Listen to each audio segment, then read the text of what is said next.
एक बेटी ने एक संत से आग्रह किया कि वो हमारे घर आकर उसके बीमार पिता से मिले, प्रार्थना करे। बेटी ने यह भी बताया कि उसके बुजुर्ग पिता पलंग से उठ भी नहीं सकते। संत ने बेटी के आग्रह को स्वीकार किया।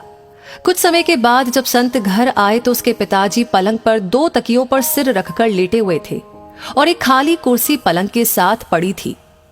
संत ने सोचा कि शायद मेरे आने की वजह से ये कुर्सी यहां पहले से ही रख दी गई हो।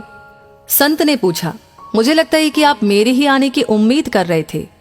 पिता ने कहा, नहीं, आप कौन हैं?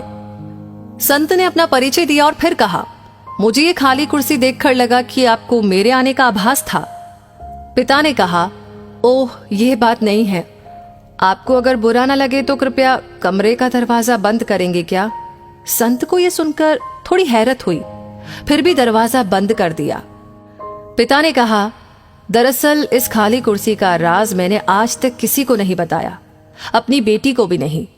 पूरी जिंदगी में ये जान नहीं सका कि प्रार्थना कैसे की जाती है।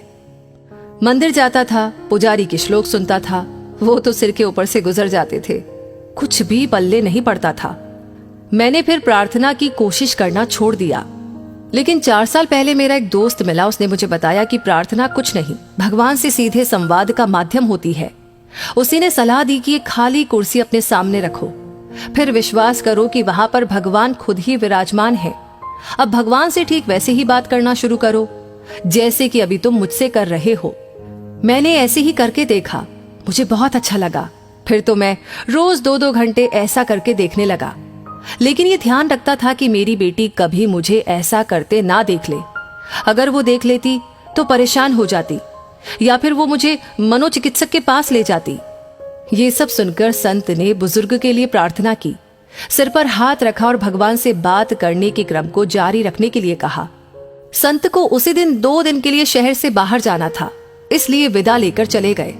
2 दिन बाद बेटी का फोन संत के पास आया कि उसके पिता की उसी दिन कुछ घंटे बाद मृत्यु हो गई थी, जिस दिन पिताजी आपसे मिले थे। संत ने पूछा कि उन्हें प्राण छोड़ते समय कोई तकलीफ तो नहीं हुई? बेटी ने जवाब दिया, नहीं, मैं जब घर से काम पर जा रही थी तो उन्होंने मुझे बुलाया, मेरा माथा प्यार से चूमा। ये सब करते हुए उनके चेहरे पर ऐसी शांति थी जो मैंने पहले कभी नहीं देखी थी। और जब मैं वापस आई तो वो हमेशा के लिए आंखें मूंद चुके थे। लेकिन मैंने एक अजीब सी चीज भी देखी। पिताजी ऐसी मुद्रा में थे जैसे कि खाली कुर्सी पर किसी की गोद में अपना सिर झुकाए हो। संत जी, वो क्या था? ये सुनकर संत की आंखों से आंसू बह निकले। बड़ी मुश्किल से बोल पाए, काश मैं भी जब दुनिया से जाऊं तो ऐसे ही जाऊं। बेटी, तुम्हारे पिताजी की मृत्यु भगवान की गोद में हुई है। उनका सीधा संबंध भगवान से था।